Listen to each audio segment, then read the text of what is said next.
Intendente, gracias por estar con nosotros. Al contrario, muchas gracias por invitarme. Por favor. Bueno, yo escribí una nota y me dijiste, quiero contestar esa nota, acá estamos, contame. Bueno, me pusiste en una comparación con una declaración que habla de tiros, balas, homicidios.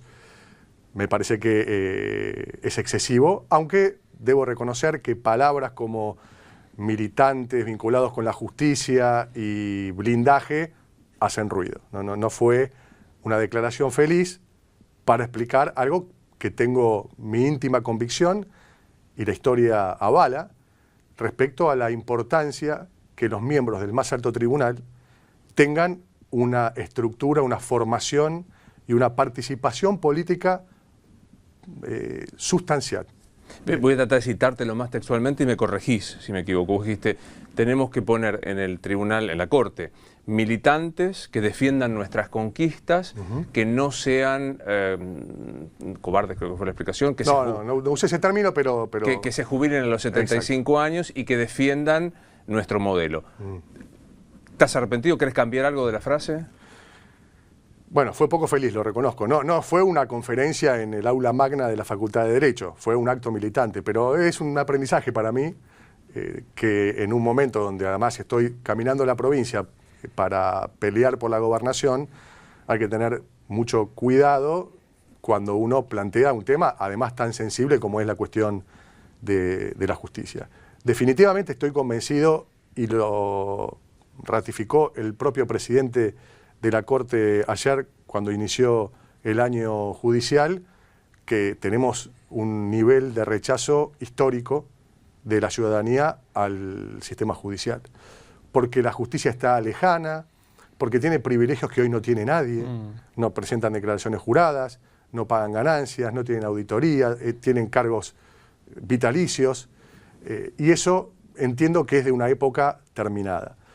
Ahora, la historia de nuestra Corte tuvo 80 años con miembros que fueron todos militantes de determinados sectores políticos, que eran en definitivamente dos sectores más populares, que prácticamente no tuvo participantes, y sectores más conservadores. Los primeros 80 años de la Corte hubo solamente 2 miembros que no vinieron de la política.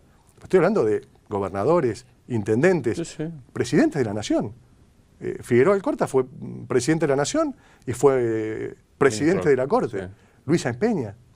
Y los más grandes juristas de la Argentina, que fueron también miembros de la Corte, Guillermo Borda, Orgaz, fueron activísimos militantes políticos. Yo no creo en la asepsia, porque es mentira que los jueces no tienen una mirada política. Ni los periodistas. Esto nadie. Es una hipocresía seguir defendiendo eso. Afortunadamente. Exactamente. El problema es si el militante debe ir solamente a defender su convicción ideológica o debe ajustarse a la ley. Absolutamente no.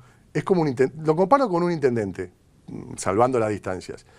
A mí me votan los simpatizantes de mi espacio político, los militantes de mi fuerza política, y yo mismo soy un militante. Ahora, cuando asumo el cargo, sin dejar de lado mis convicciones, yo tengo que gobernar para los 30.000 habitantes de San Antonio de Areco. Y tengo que atender a todos por igual. Claro. Y si no lo hago, en el caso de un dirigente político, cada 2 años hay elecciones y hay un control ciudadano permanente, más los medios, más las rendiciones de cuentas, me va a ir mal. Obvio. Bueno, en la justicia esto no sucede. No sucede que si nos equivocamos porque designamos un tecnócrata o un representante o un militante de otra cosa y no de la política, después no hay marcha atrás. Y esto, en este siglo XXI, lo veo como un inconveniente. Creo que debe haber más participación de la ciudadanía en las cuestiones judiciales. La justicia está, en algunos casos, totalmente ausente. San Antonio de Areco, hace unos meses tuvimos un caso de violación de una menor. Para que esa menor tenga llegada a un funcionario cualquiera judicial, tiene que hacer 60 kilómetros. Ir al foro más cercano que le corresponde, que es el de Mercedes. San Antonio de Areco, 100 kilómetros de la ciudad de Buenos Aires. Y esto es lo que sucede en la mayoría de los municipios del interior. También veo que hay una corte que se dedica, en una situación palaciega, a tratar muy lentamente, porque todavía no se resolvió la voladura de la embajada, cuestiones netamente jurídicas o judiciales, pero también tiene una función de superintendencia la Corte. Y creo que es momento de que en algunas situaciones muy escandalosas que están sucediendo, más allá de la opinión que tenga cada uno, intervenga de inmediato. Recién dotaron al Juzgado Federal de Dolores de las herramientas que necesitaron cuando explotó esta cuestión y tuvo que ir el propio juez al Parlamento para explicar la situación. Para cerrar el tema de la Corte y hablar un poco más de política, vos por ahí hacías alusión al que se retira. Digo, es un mandato constitucional. Yo saludo que Zaffaroni se haya jubilado a los 75 años, como dice la Constitución, y como otros jueces que han presentado amparo para quedarse, ¿no? Totalmente de acuerdo. Tu artículo fue muy ecuánime, realmente fue muy ecuánime, pero me parecía buena la oportunidad para plantear un tema que me parece que es de enorme actualidad, como es la Corte y la Justicia. Tenés razón, nadie puede estar en contra de lo que dice la institución, que además es clara, lo dice la propia Constitución, que a los 75 años se tiene que jubilar. Ahora, nuestro espacio político que propuso a dos militantes como Zaffaroni, no, que fue juez, y la propia Carmen Argibay, no están más. En el caso de Carmen, lamentablemente, por fallecimiento. Y en el caso de Zaffaroni, por cumplir estrictamente la ley.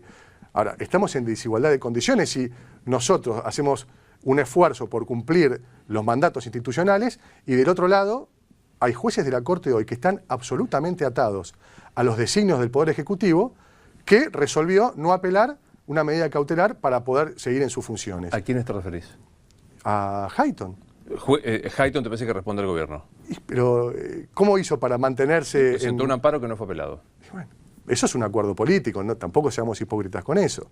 Y cuando se planteó la situación de Fait, que ya estaba totalmente pasado de los 75 años, fue un escándalo en la Argentina. Todos los colegios de abogados, los grandes juristas, diciendo que estábamos atacando las instituciones, y sin embargo, cuando nosotros planteamos alguna situación respecto de la jubilación, nos exigen un fiel cumplimiento. Hay una doble vara que es muy preocupante. Pero es muy técnico, hay una discusión. Fait juró por la Constitución que no preveía a los 75 años, Hayton, Zaffaroni, Carmen... Pero son tecnicismos. Creo que si estamos todos de acuerdo, hubo una convención constituyente, el sistema máximo de definición de la ley fundamental de la Argentina, donde los jueces a los 75 años se jubilan, siempre se pueden utilizar artilugios para zafar. Por eso creo que la Corte tiene que ser política, para un lado y para el otro, cumpliendo con lo que establece la Constitución. Someter las candidaturas a la opinión pública y luego que lo voten los 2/3. Eso va a equilibrar, como sucede en Estados Unidos. En Estados Unidos nunca hubo un juez de la Corte que no surgiera de una discusión del Partido Republicano o del Partido Demócrata. Nunca. Y son rabiosos militantes.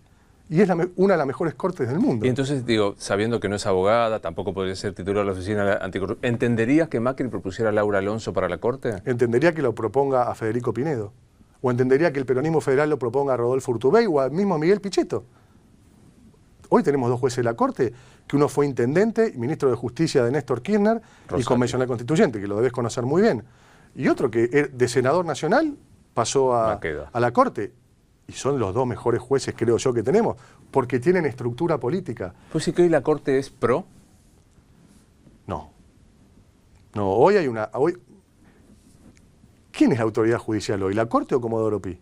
Porque ayer quedó ahí una situación expuesta, que creo que es la misma interna. La misma interna que tiene el PRO con la justicia. De un lado hay unos, del otro lado hay otros. La verdad que lo que está sucediendo con la justicia argentina hoy es dramático. Creo yo que es el principal problema que tenemos en el país, más que cualquier otro, más que la inflación, que el riesgo país, que el endeudamiento.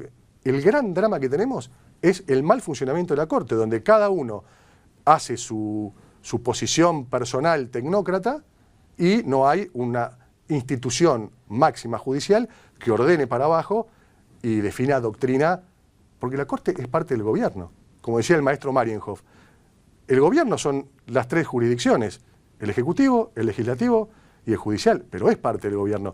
No es una junta de sabios intocables que no participan de la realidad. En una asepsia inexistente. Hablemos un poco de la cuestión de la justicia y más que nada de la política, quería hablar. ¿Sos de los que creen que si Cristina se autoexcluyera de la candidatura permitiría la unión del peronismo? Creo que sería un gesto de enorme grandeza de parte de Cristina para avanzar en lo que hoy la mayoría de los argentinos está pidiendo, está esperando, que es que se termine este gobierno el 10 de diciembre. Y para que se termine hay que conformar un gran frente electoral con mucha participación de los distintos frentes políticos o espacios políticos que están en la oposición. Y además me parece que sería muy interesante para que cada sector que se reúna para esa unidad, que se definirá la candidatura en una gran paso, me parece una herramienta extraordinaria de participación ciudadana, podamos explicar qué queremos hacer. Y no estemos participando de programas de televisión como panelistas, a ver cuánto subió el dólar, qué pasó con D'Alessio, y hablemos de las propuestas que hoy la ciudadanía está esperando que nosotros hagamos para volver a generar entusiasmo, motivación, que le hablemos a la juventud. ¿Cuál es la agenda de discusión? ¿Hay plafón para que Cristina dé un paso al costado? Sí, absolutamente. Absolutamente. Personalmente, como yo deseo que ella asuma su rol político como una gran referente de nuestro espacio político, habiendo sido 8 años presidenta de la Nación, una mujer que además perdió a su compañero y era el jefe político nuestro, y toda la situación que está viviendo hoy, que para cualquier ser humano es durísima, cargarla de nuevo con esa responsabilidad, como si no hubiese otros hombres y mujeres que podamos militar, trabajar, generar ideas, debatir, para construir un nuevo ciclo, un futuro en la Argentina. Por supuesto, ella cumpliendo un rol determinante. Sí, están dadas las condiciones y además observo que en su gestualidad está en ese camino, hablando con todos, recibiendo a hombres y mujeres que antes no había ninguna posibilidad de que se reunieran a tomar un café. Pero para que me quede claro, ¿su gestualidad muestra que está en camino de no ser candidata? A mí me parece que sí. Pero es absolutamente personal. Plantea esta hipótesis, que como vos decís, solo una hipótesis, no es un hecho real. ¿La candidatura de Labaña te seduce? Me parece que en términos económicos, donde la Argentina está viviendo una situación dificilísima, peor que la del 2001, en cuanto a los niveles de endeudamiento y la falta de crecimiento y la pérdida de empleo que tuvimos en el 2018, bueno, todos los datos que ya sabemos. Sería una figura de consenso muy importante. No me animaría a desmerecerlo. Por mi generación, el año pasado estuve haciendo un posgrado en gobiernos locales en España, viendo cómo los líderes tienen entre 40 y 50 años, realmente yo prefiero una profunda renovación. Pero eso no me hace ponerle un límite a un hombre que tiene enorme trayectoria, que ha resuelto con muchísima inteligencia la situación de la deuda en la Argentina, que va a ser un punto fundamental para cualquiera que asuma el 10 de diciembre. ¿A qué aspiras personalmente desde lo político? Aspiro a que definitivamente Argentina pueda dar por cerrada una grieta que es histórica, no es nueva. Todos sabemos que no es nueva. Lo que nos gusta un poco la historia, unitarios, federales, peronistas, antiperonistas, los que plantearon una cuestión de independencia, soberanía y liberación de nuestra región, y muchos que representaron más intereses foráneos, eso estuvo siempre. Hay que dar un paso más, y en eso debemos ir a una profunda, no reforma, un nuevo ciclo jurídico, político e institucional en la Argentina. Ya se cumplió un ciclo histórico, y para eso necesitamos generar. A mí no me gusta hablar del pacto de la Moncloa, porque siempre nos estamos comparando con otros. Hablemos de los pactos criollos de la Argentina. Los preconstitucionales, ¿no? Que además tenemos una base de los grandes padres y madres de la patria que nos marcaron el camino a seguir. Yo quiero participar de esa discusión. Pero ¿qué te gustaría? ¿Vas a jugar en la provincia? ¿Qué aspirás? No, la verdad es que no tengo una ambición personal de quiero ser gobernador. A mí me gusta ser un militante político, me gusta venir, discutir. Te agradezco nuevamente la invitación, porque los que estamos en distritos chicos a veces se nos hace muy difícil. Y creo que una amplia posibilidad de participación política con paso a mí me daría posibilidad de discutir los temas que quiero para la provincia: soberanía alimentaria, ferrocarriles, puertos, la agenda del interior, acceso al hábitat, bueno, más universidades para generar arraigo, que los jóvenes se puedan quedar estudiando en sus pueblos. Esto es vital. Pero si no hay un gran consenso para que discutamos, va a ser imposible y vamos a seguir con esta tensión de uno u otro, la grieta. no le hablamos a nadie, nos hablamos entre nosotros mismos y además, esto es lo más triste y lo más peligroso, la posibilidad de generar violencia política una vez más. Totalmente. ¿Quién es el candidato a gobernador del espacio de ustedes? Bueno, yo soy uno. Me propongo como uno de ellos, como representante del interior de la provincia de Buenos Aires, a quien le hemos dado la espalda casi por 2 décadas, nuestro espacio político, y este gobierno de María Eugenia Vidal no escapó de esa situación. El interior es el 12% del electorado nacional. El interior bonaerense equivale a la provincia de Mendoza y la ciudad de Buenos Aires juntas. Y nosotros no le hablamos. Creemos que el interior es solamente el campo y un sector del campo. No tenemos políticas de producción, no tenemos políticas de arraigo, no tenemos políticas educativas, no hay acceso a la justicia, como te contaba hace un ratito. Hay que rediscutir también la fisonomía territorial de la provincia de Buenos Aires. No puede ser que exista La Matanza con 3 millones de habitantes y Punta Indio con 10.000. Y los dos tengan las mismas facultades constitucionales. ¿Cómo no nos vamos a animar a rediscutir en el siglo XXI una nueva Argentina, una nueva provincia de Buenos Aires, regionalización, el rol de los gobiernos locales? Porque la ciudadanía va a demandar a las autoridades que tiene a mano. Y yo no puedo estar con una constitución diciéndole, no, seguridad le corresponde a Vidal, anda La Plata. Nosotros tenemos que responder todo. Hay que fortalecer los territorios. Hay un debate hermoso para dar, Luis. ¿Hay algo que no te pregunté que te gustaría decir en esta entrevista? No, la verdad que fue integral. Muchas gracias por haber venido entonces. No, por favor. Así seguimos.